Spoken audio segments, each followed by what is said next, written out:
شیطان الرجیم بسم اللہ الرحمن الرحیم۔ سورہ کوثر کا وظیفہ۔ قرآن مجید میں سورہ کوثر یہ سب سے چھوٹی صورت ہے، یعنی سب سے چھوٹی صورت سورہ کوثر ہے، اور اللہ کے رسول نے فرمایا کہ جو شخص سورہ کوثر کی تلاوت کرتا ہے تو پروردگار اس کے نامہ اعمال میں اجر و ثواب اتنا لکھتا ہے کہ جتنا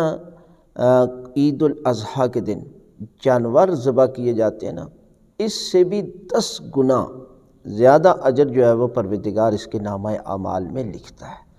اس لیے کہ سورہ کوثر وہ سورہ ہے کہ جو اللہ کے رسول کو اللہ کی ذات نے بشارت دی کہ جو لوگ آپ کو ابتر کہتے ہیں نا، آپ کی اولاد نہیں ہے، تو اللہ کی ذات نے فرمایا اِنَّا أَعْطَيْنَاكَ الْكَوْثَرَ، ہم نے آپ کو کوثر عطا کیا، یعنی وہ ہستی عطا کیا ہے کہ خدا کی قسم جس کے دشمن مٹ گئے، مٹانے والے مٹ گئے، اور آج دنیا کے ہر کونے پر رسول خدا صلی اللہ علیہ وسلم کی بیٹی کی اولاد موجود ہے۔ تو یہ معجزہ ہے، یہ سورہ کوثر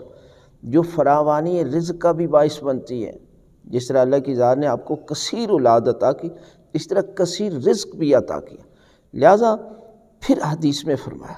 کہ اللہ کے رسول فرماتے ہیں کہ جو شخص اپنی واجب نماز اور مستحب نماز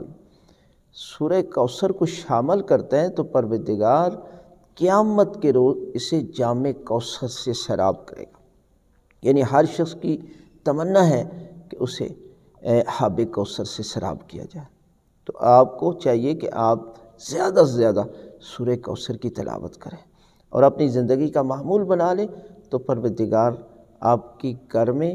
اور آپ کی کاروبار میں اور پروردگار آپ کی اولاد میں، یعنی یہ سب معاملات میں پروردگار جو ہے وہ اضافہ اور برکت اور ہر قسم کی فراوانی عطا کرے گا۔